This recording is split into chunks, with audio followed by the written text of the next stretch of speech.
I want to do all the usual formalities. In fact, it's so informal that I maybe can skip that. Thank everybody for doing this. But instead of thanking everybody again, I really want to say something about maybe the future or the direction that, first globally or as a science and practice, I think where CSS is going, and then link that back to what you and I, on a very real world basis, need to watch out or can do about it, including if there's a video that goes out with the viewers of this video, right? I think first I digress a bit.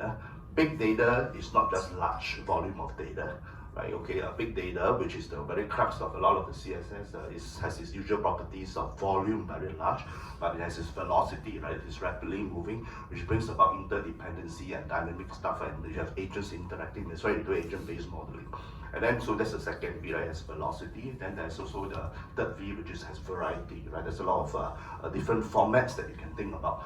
There are different modalities, right? It's not just language, there could be visual stuff, and so on, right? So for example, it's very interesting, and I can't go into details on this one due to security reasons, right? It's very interesting that not only in Singapore, but elsewhere, right? You talk about visual analytics, right? You can actually capture people moving around, and then you can actually form models, right, where you can inform the authorities, as I said earlier, that when you have a particular pattern as it emerges, what are the likely that this pattern of visual combinations, right, will lead to a pattern that more resembles a riot is coming, or resembles that vibrancy that people are very happy they're gathering to just have parties and so on, or when a party become a riot potential, right? So if you think about it, this tremendous applications. I was a police officer for 9 years before going to academics, right? So this is very close to my heart, that sometimes if I have 1,000 people moving around, is it really I should worry or I should not worry?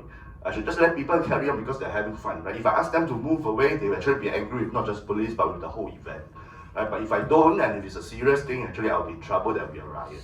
So it's extremely important to know that as the same X number of people in the two scenarios I gave, one you should stop, one you should not, which one you should let them carry on. One is vibrancy, right? One is danger. Similarly, if I have a density, right now we have X number of people in this room, right? It's a little bit, is it cramped, is it crowded? Well, if we like each other, this is cozy, right? If we hate each other, this is crowded. Right? So the same number of people, density is the number of people divided by area. That is not a psychological construct, that's a physical number, a derived number, right? But what we are concerned, what policymakers are concerned and scientists are with crowdedness, not with density per se, right? Of course, you can't put 200 people in this room, I think, right? So there is a time where it doesn't matter its density. But again, density is also not linear. So simple things like that, actually, if you don't marry the computer people and the social scientists, right, you will not think through this very carefully. You will think density is density, what? So I cannot be too dense. Most is trajectory, right? Actually, the dense part will be in the head, right? You really need to understand crowdedness and density distinction. So the only thing that I want to end with, I think the direction of where CSS going, right, is already alluded to, right? So if you look at generative AI, and Peter and others are very interested in this, you look at generative AI, what is going on without going into the details is basically, you have this wonderful software in a very short time that shocked all of us, and I have met a few of these people, in Hong Kong and all, the direct people doing this, right, as well as the robotics people, the guy who invented Sonia, right, that we were talking about all these things. So basically, what they are doing is that they crawl and go very fast in super, high performance computing, get all the information they can get. They don't really know what is true or false, right? If I have the power, I can actually put a lot of falsehood on the internet, and if nobody counter me, actually the generative AI or ChatGPT or whatever, ChatGPT is not the only software around. China has its own. They can actually produce the wrong answer as well. My friend always joke, we were quite worried about how to set questions for our PhD students because we don't want to stop saying you can't use ChatGPT. But if you use ChatGPT, then how do I know you are using ChatGPT, right? It's not so easy, to figure out. Then my colleague told me, say, very easy, David. We check for grammar, we check for coherence. I said, but that's real, right? My PhD students may not have good grammar or coherence. So you don't really know how to check whether something is good or bad. But what I told is my friend then, my psychology friend then, asked ChatGPT, please name the 10, his name is X, he said, please name the 10 top publication of X from at Singapore Management University. And there's only one X, and there's him. And then came up with 10 top publications, none of which he published in, including some journals which don't exist. So, and we know that's factually false because it's about him, right? So it's very dangerous sometimes, right? But I think it will improve. Over time, ChatGPT and others will surely improve. Then we have to deal with it. Now, before you worry and too much and talk about it, actually things are happening. There's actually not large language model that we are contending with. It is actually a term which a very recent paper came out, and I read it and I talked to the author as well. Right? It is large MM, not LMM is large language model. Now it's LMM, not large language LLM. Right? Now it's LMM, large modality models. Right now you have very large information about the person's face, that's why you have deepfake, right? You also have a lot of information about language. And in terms of language, you have written versus verbal versus colloquial and so on. Sarcasm, we talk about international relations versus actual words. And then you have sound, right? There's a lot of audio sound that you can actually, if you actually don't have to hear my whole speech, you can actually mimic me with deepfake very easily and make a speech out of me and Obama. You don't care about what I say, you care about what Obama say. You actually make a whole speech and you believe it's Obama.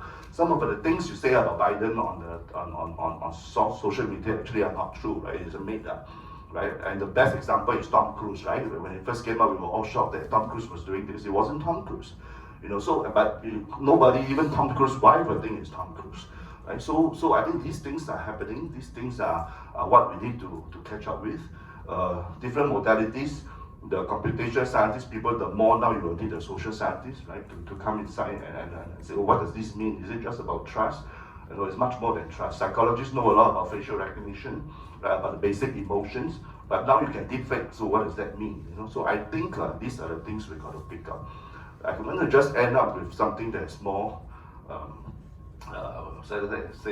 not sure the word, but to actually motivate and move us towards thinking through, right? About your networking question as well. I think there is no time to waste, You know what I mean? I think there is no time to waste. I think if we sit back and relax, it will just be as bad as if I don't go and do my exercise, my belly will just become bigger, right? I think as you be more comfortable and you say, I'm okay, I don't need those guys, and those guys say you don't need the social science, it's non-linear. Suddenly, what happened in our contextual trajectory will suddenly go up exponentially. Then you find yourself irrelevant, right? And then all the skills that you have is the automation replacing you. So I would urge actually my friends in social science and in computation people to start talking to each other. There will, Bunket and I are years of friends, we work together. There are times also that we still don't understand each other or disagree, right? But because we have that friendship and relationship and trust, it's very easy for us to resolve things, right? So you want to build that kind of, and then through Bunket I know Joe and so on, right? So you need to really network, that's a networking session, right? And you really need to actually take the faith and go ahead and start talking to people. One of the things that I want to do, I haven't told Peter that, is I think I want to try and work with the council, work with institutions, and do some similar kind of sessions like that, so between technical workshops as well as more general things, so that we reach out to a larger population. And I don't care. I don't care about institution. I don't care whether it's SMU doing it and US doing it, but nobody is doing it now, right? So I'm trying to. I haven't really told you guys in detail. I'm trying to find a platform to get more and more people involved, right? If you attend 3 or 4 of these sessions, I think it will change some of your mindsets. You will also get to know friends. Then you will realize that the other guy is not as irritating as you thought, right? Because actually they can contribute to your work and so on. And I will just end with saying that I think you need to remember 3 C's. The first C is the context that we are in. Everything is moving fast, and we are in the context of a small country. If you are staying here, especially even if you are moving elsewhere, I think the context actually defines the problem for us that we have to deal with, right? Many of us join A-Star or join university, I think not for the pay, for the pay I think you take out a different occupation. I think if you want to actually make an impact. So I think the first C is context. The second C is changes. Everything is changing. You need adaptability, you need resilience. Your relevance is changing, your skill sets are changing. So I think we need to deal with change. And that goes back to the dynamism of data are also changing in terms of the trajectory interdependency. So we can't be complacent. That sounds like another C, don't be complacent. Obviously, the last C is collaboration, right? We need to collaborate and don't wait. And I would argue, I've always said this in almost every talk, when you want to collaborate, you must do HLC thinking. HLC, you can copyright that, that's from me. HLC, right? H is humility. You must have the humility to say, I may be wrong and I could be wrong. And this applies mostly to as you become more and more expert, it becomes harder and harder for you to have humility, right? Because if you ask me a question, I'm the psychologist, I think it's a psychology question, it's very hard for me to say, hey, I might be wrong, and then listen to the political scientists and vice versa. So the humility becomes more and more important as you become more and more expert and more powerful. And these are the people who are change agents. So I really hope that we develop a mindset where you have a humility that you can be wrong. And even though you are sure you are right, in the light of new information, please change your mind.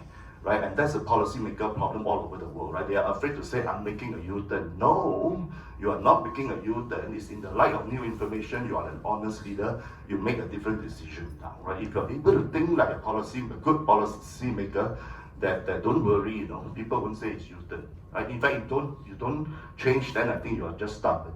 Okay, cannot be too flexible without principles. That is called hypocrisy, right? You need to be flexible and principled. And principle have a set of principles, then you become adaptive, right? And the L is learning orientation. When you have all this, then you will learn. Even Peter, and at his stature, he's actually reading up and learning things.